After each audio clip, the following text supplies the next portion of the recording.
老大，你装这副可怜的样子给谁看啊？这又不会吃了你。谁知道你玩性大发，会不会把我给吃了？不是，你真把朕当老虎了？好，就算朕是老虎，那你也是一只刺猬，浑身长了刺儿，怎么下口啊？在我眼里，你比老虎要可怕多了。一声令下，我浑身的刺都得被你拔得精光。朕什么时候把自己当成皇帝来欺负你了？大多时候朕都是把自己当成你的龙小弟，什么时候把自己当过皇上啊？那谁知道你什么时候把自己当成龙小弟，什么时候把自己当成皇上呢？谈及国家大事的时候，那朕就是皇上；平常偶尔玩性大发逗你欺负你，不对，逗你被你欺负的时候，那朕就是龙小弟。那你现在是想跟我谈国家大事呢，还是想逗我欺负我呢？不是老大，朕有一件要紧的事要和你商量。那请皇上回到御座上，我们正正经经的谈吧。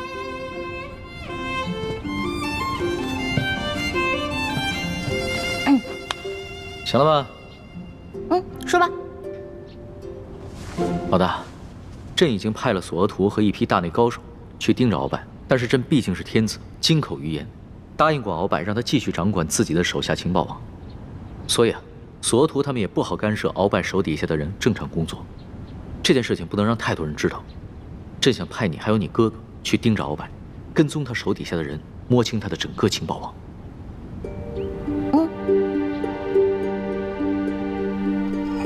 除了索额图，皇上还派李太医和世淑姑娘，也都去了鳌拜府，暗中盯着鳌拜。那依你看，这兄妹二人可信得过？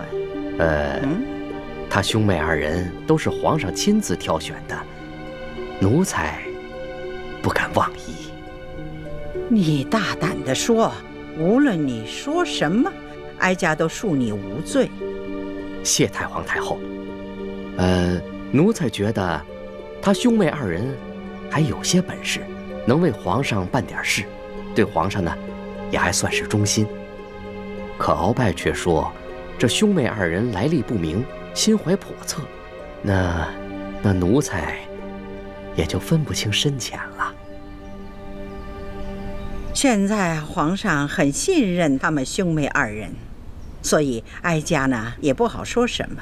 不过他们都是来自乡间的，确有些疑点，还是防备着点好。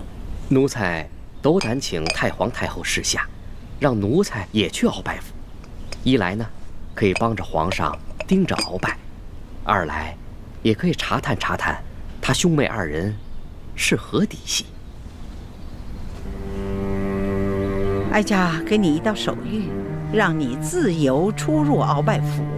你要记住，探出什么，立马就要回来禀报哀家，切记不能惊动皇上。奴才明白。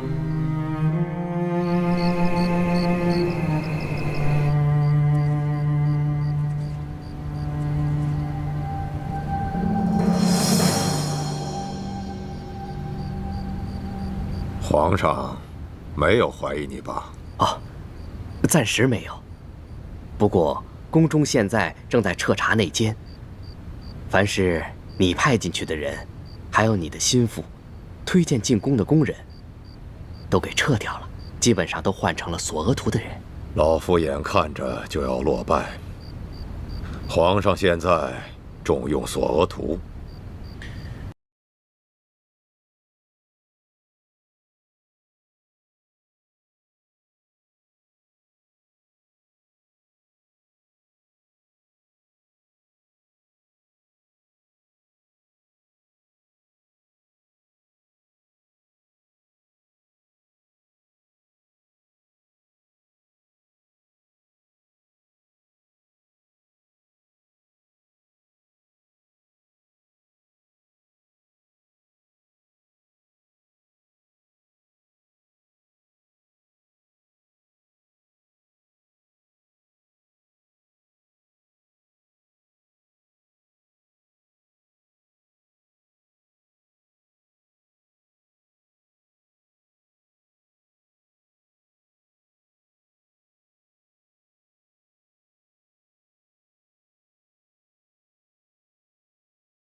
所以，他想让你再冷静冷静，等你彻底想明白了，他再过来见你。难怪民间有句老话：“青竹蛇儿口，黄蜂尾上针，两者皆不毒，最毒妇人心。”这个女人既狠毒又狡猾。当年她为了能让福临登基，她就利用美色去诱惑那个多尔衮。福临亲政以后，她又利用老妇去对付多尔衮。现如今，他的孙子玄烨要亲政了，他现在又容不下老夫了。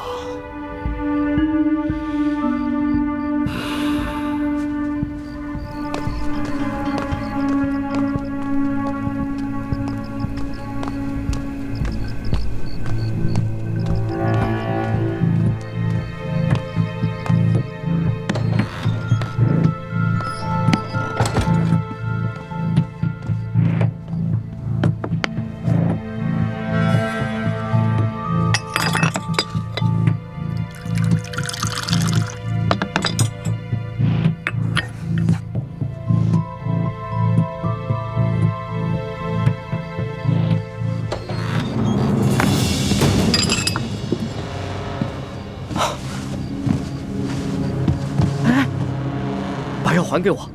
公公在吃什么？李太医，你这三更半夜的闯入咱家房间，你到底想干什么呀？咱们原来不是已经说好了吗？以前的事情咱们心照不宣，以后在宫中互相帮衬。公公不必着急，我连夜来找你，是有重要的事情要跟公公商议。有什么要事啊？侄儿李建清叩见叔父。你是叔父，我跟奕欢都是李定国的儿女，我们是您的亲侄儿侄女。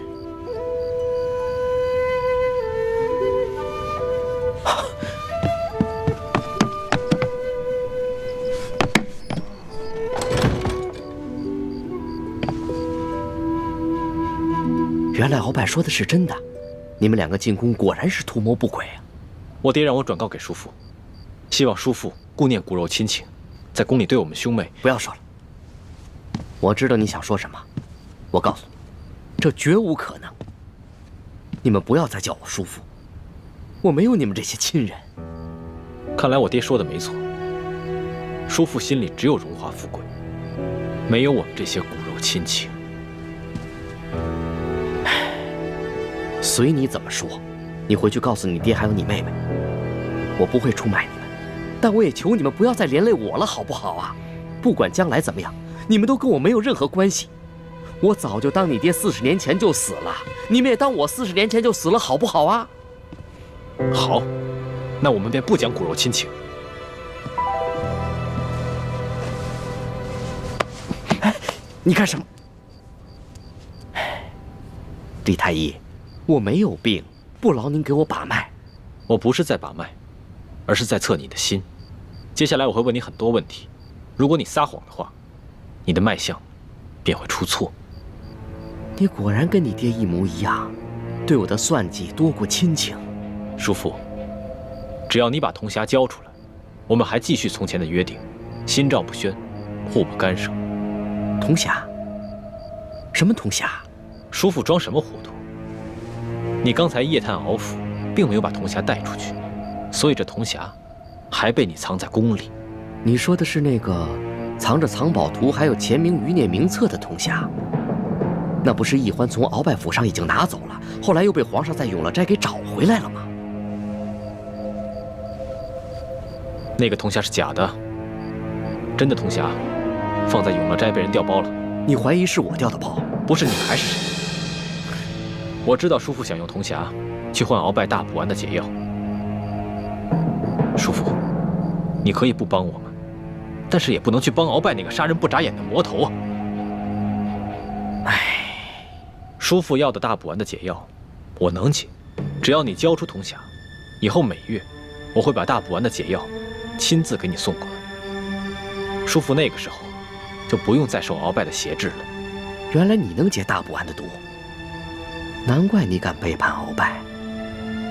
可是铜匣真的不在我身上，贤侄，你既然能解大补丸的毒，那就赶紧给我解药吧。叔父变脸还真是快，刚才还口口声声不想认我们这些亲人，现在居然叫我贤侄了。我这是没办法被逼的。俗话说，好死不如赖活着嘛。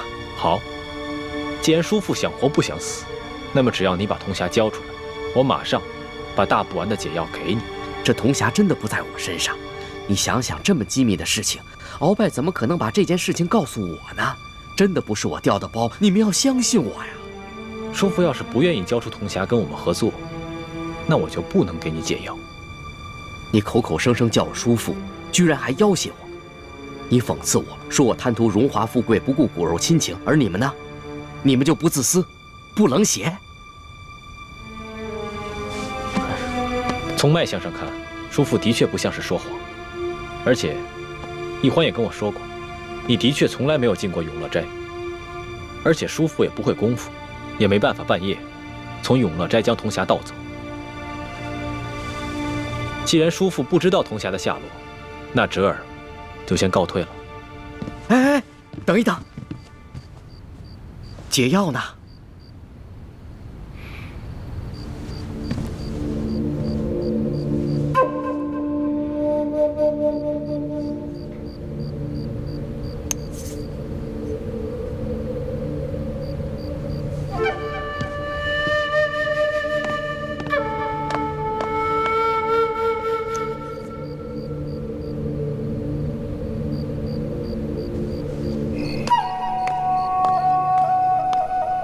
等一等，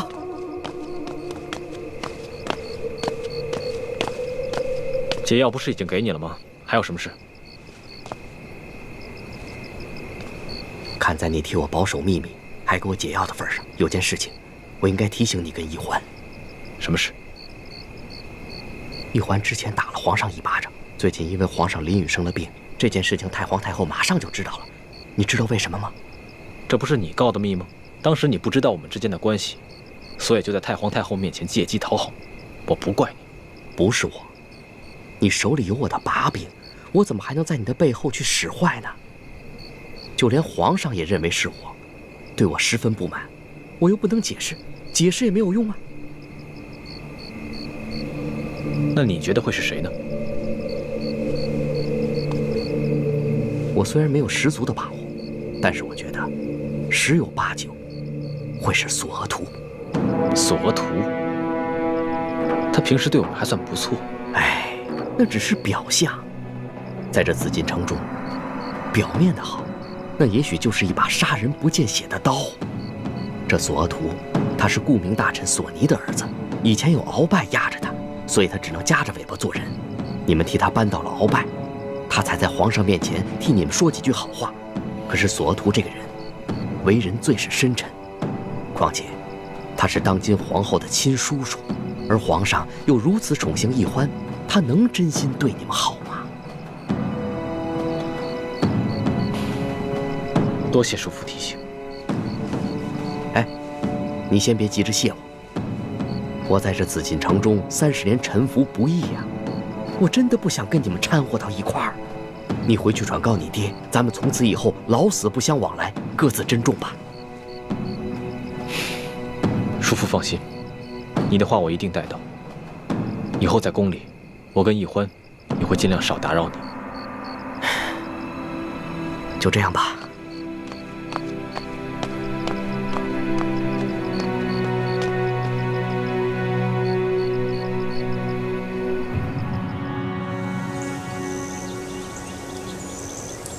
起来吧。谢太皇太后。哀家让你打探的事情怎么样？回太皇太后，奴才一直在暗中盯着这兄妹二人，暂时还没有发现什么蛛丝马迹。哦，是这样。其实皇上很看重这兄妹二人，真是不寻常啊。从现在开始，继续为哀家看住他们，只要有点风吹草动、蛛丝马迹，一定要回禀给哀家。这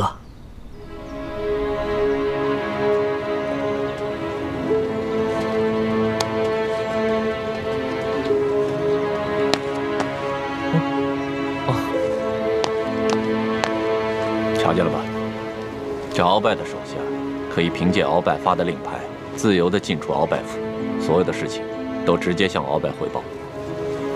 而根据他和皇上的约定，只要这鳌拜不出府邸一步，他就可以自由地处理这些事情。而我们只能在鳌拜府的门口排查进出人员的令牌，既不能加以阻拦，也不能揭下他们的面具，看清楚他们真实的长相，更不可以跟踪啊！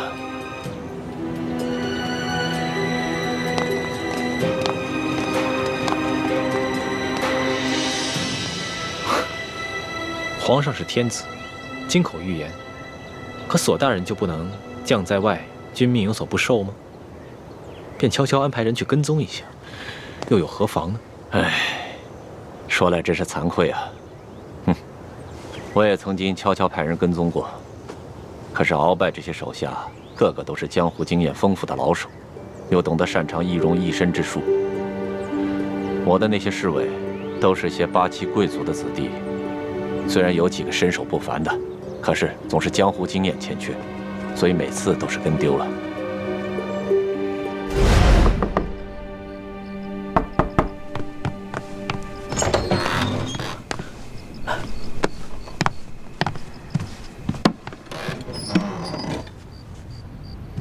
不是已经走了吗？你又突然回来干嘛呀？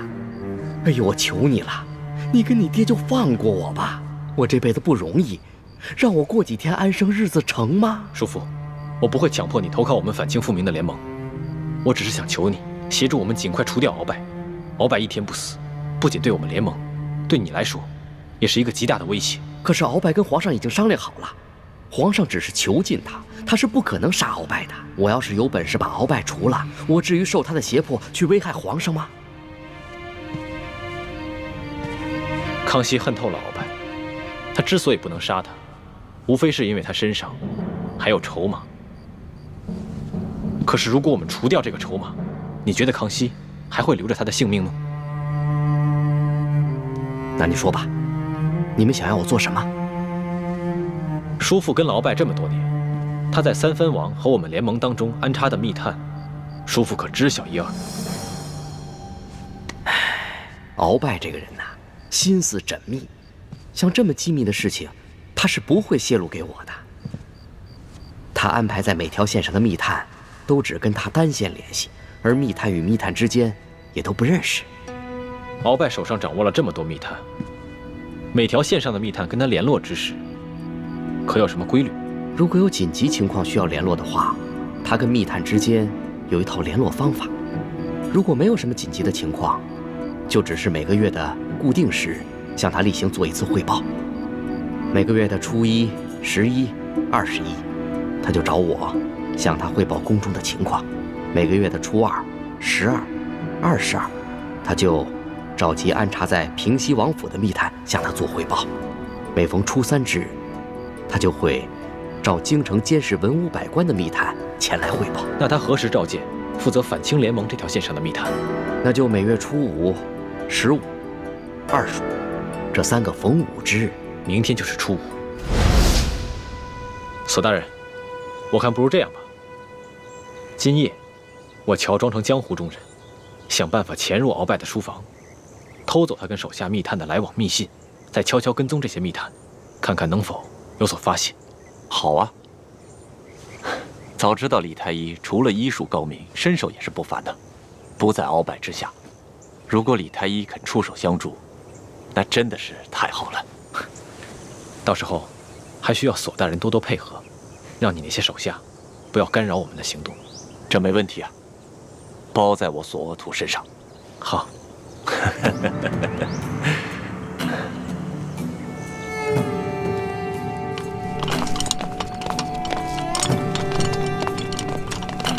纳塞，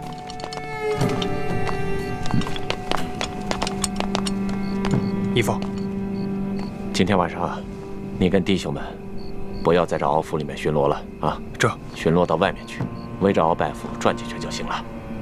这府里面发生什么事情，你们都要装作没听见，明白吗？好的，义父，孩儿明白。行，巡逻去吧。哎，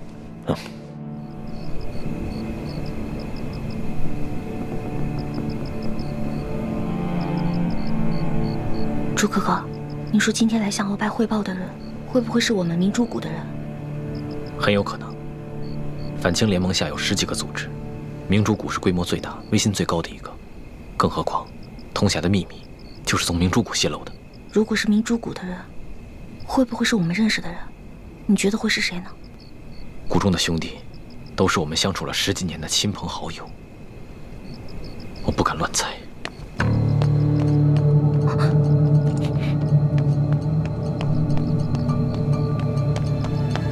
朱哥哥，我好紧张啊！嘘，小声一点。此人脚步轻微，武功很高，不能让他发现了。朱哥哥，你说这个人把自己装扮成这样，连身材都不敢暴露，可见他比其他人更加谨慎，更怕别人认出他来。我心里有种预感，这个人是我们认识的人，而且跟我们非常的熟悉。先不要乱猜。此人既然是咱们自己人，应该已经知道，我们已经知道了他的存在，但他还敢贸然前来，一定是有什么重要的情报要交给鳌拜。等会儿他出来的时候，你悄悄跟踪他，弄清楚他的身份。好，我再想办法去暗杀鳌拜，绝对不能让他把这个情报交给康熙。出来了。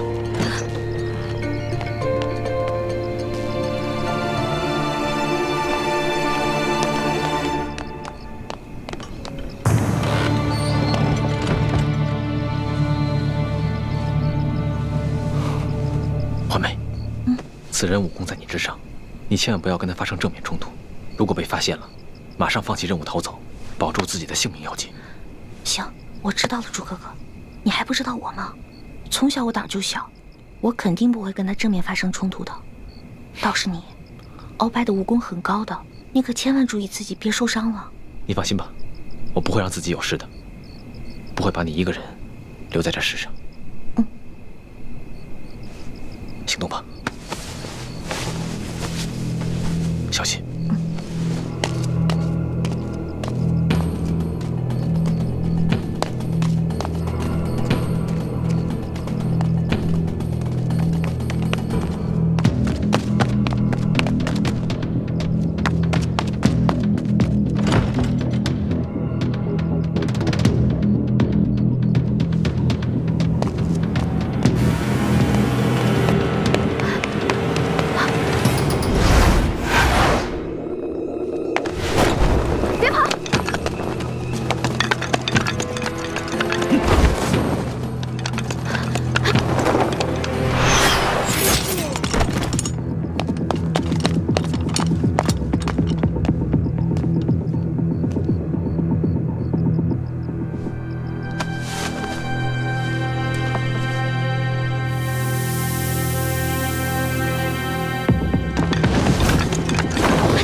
人呢？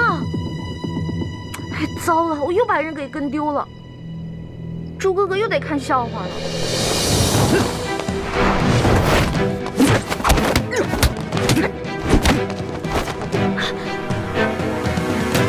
你到底是谁？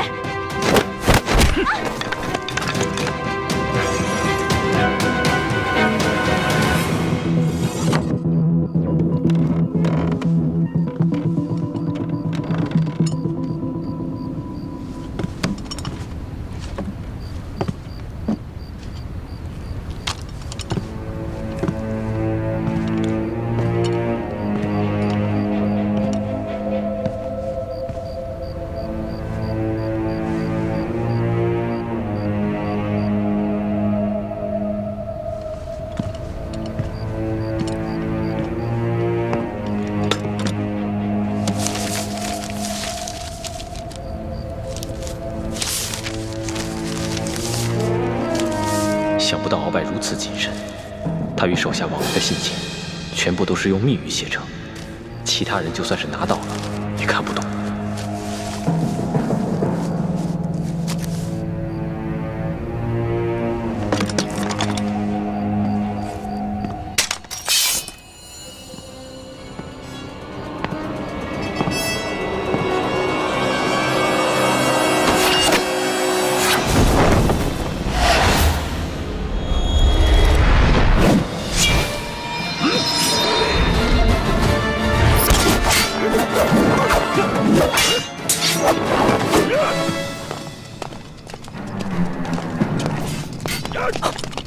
大人，内院好像有动静。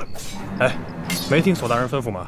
今夜不管发生什么动静，都不许吱声，知道吗？这边走。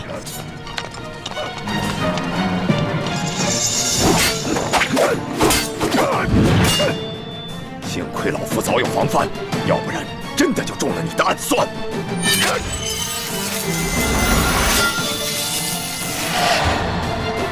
看我的李家独门飞镖！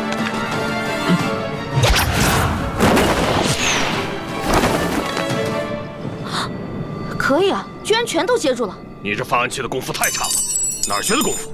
简直丢你师傅的脸！我刚刚逗你玩的，现在才是真格的。看招！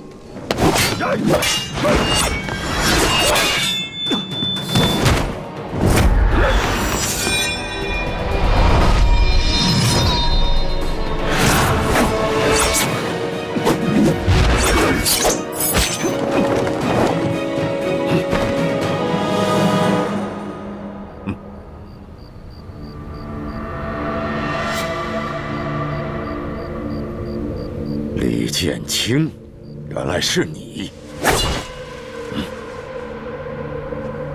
没想到你年纪轻轻，功夫还真是不错。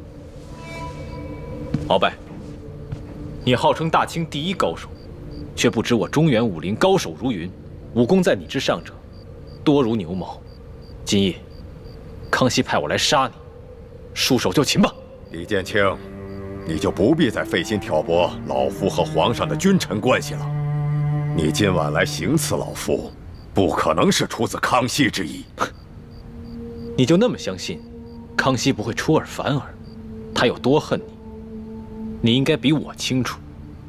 康熙小儿恨老夫入骨，一心想让老夫死，但是以康熙的城府，他更加清楚，眼下还不是杀老夫的时机。你对朝廷的价值，无非只剩下你所掌控的情报网。康熙将你革职软禁，天下皆知。你的那些手下，早就惶惶不可终日了。他们暂时还肯效忠于你，一来不过是受了你大补丸的控制，你的余威还在。但实话告诉你，大补丸的解药我已经解出来了。什么？你现在可以解大补丸的毒了？若非如此，我跟易欢怎敢公然跟你翻脸？想不到啊，你年纪轻轻，不但武功高强，这医术之高明，也是老夫平生之仅见，可真是了不得呀！这第二是你的那些手下，跟朝廷还没有建立起联系的渠道，但是以康熙的智慧，相信用不了多久，他就会让你那些手下主动去投靠朝廷，到时候他们直接建立起了联系。你以为康熙还会留着你这条老狗吗？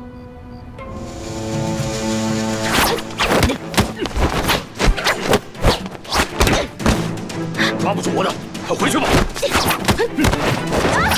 好人命，好人命！小女子知错了，再也不敢了。这样差，还敢逞能？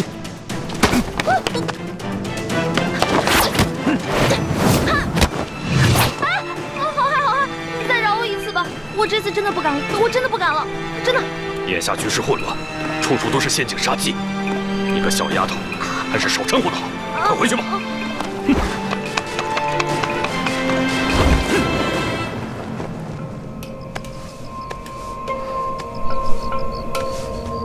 李剑清，你和李易欢兄妹二人，都是来自明珠谷的前明余孽。你们二人的存在，就是我大清的一大威胁。鳌拜，你最好想清楚3件事情。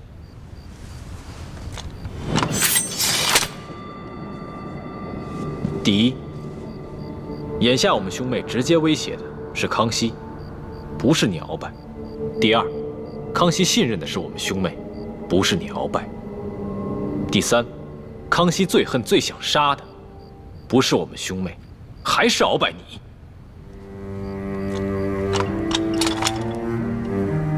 你今晚见的那个穿黑色斗篷的人，就是你安插在明珠谷的奸细吧？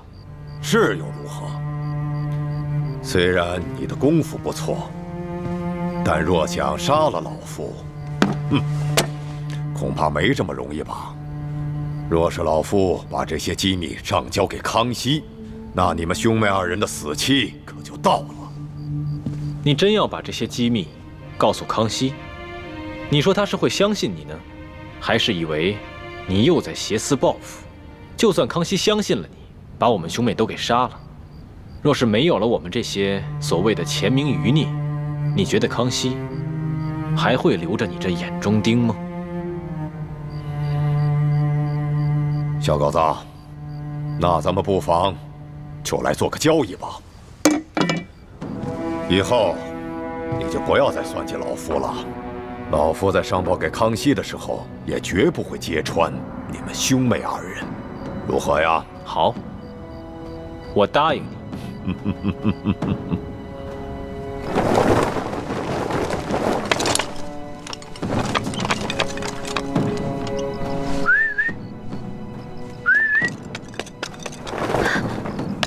欢妹，朱哥哥，欢妹，你没事吧？没事儿，只不过人被我给跟丢了。人没事就好，我这边也失手了，估计那个内奸早就算准我们会去行刺鳌拜，提前把我们特制的迷药解药给了鳌拜，鳌拜早有防备，我没能杀得了他。你没事吧？没受伤吧？你这么关心我，就算受伤也值了。你放心吧，我跟鳌拜不相上下，他杀不了我，我也杀不了他。朱哥哥，我跟那个人交手了，我觉得他武功的路子跟我们明珠谷很像。你怎么跟他交手了？我不是让你远远跟着，不要动手的吗？哎呀，跟踪人不是没经验吗？我去跟踪他，被他发现了。不过好奇怪啊，他明明好几次都可以杀了我的，可他最后都手下留情。虽然他用黑色斗篷把自己的身形全部罩住了，我看不清他的身形是什么样的，但是从他武功身法和揭发暗器的路数，我感觉他就是我们明珠谷的人。看来这个人认识你，所以才会对你手下留情。有没有听到他说话的声音？他是用假声跟我说话的，但是他用假声的方法跟咱们平时学的变声技法是一路的。我敢断定，这个人不仅是我们明珠谷的人，还是我们非常熟知的人。这个人究竟会是谁？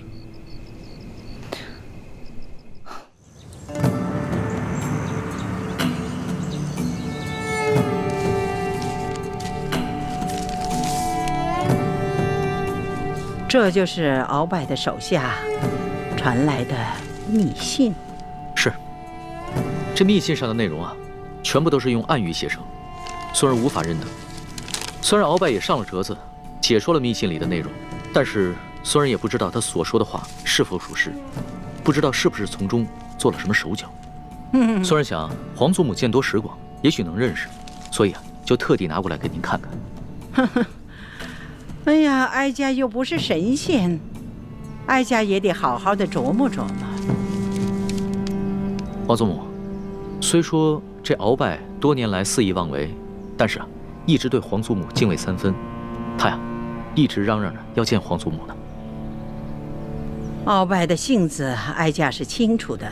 他要这个时候来见哀家，那不仅是不交出情报，还一定会搬出曾经怎样救过太宗皇帝的命啊，曾经铲除多尔衮那些陈年旧事啊，倒让哀家为难。不如冷他个半年，让他自己好好的反省反省。待半年以后，鳌拜的锐气磨得差不多了，认清现实了，那个时候哀家会亲自去见他，让他自觉地交出他手上所有的情报，才可奏效。皇祖母说的有理。皇祖母，孙儿还有政务要处理，就先告退了。好，那你就去吧。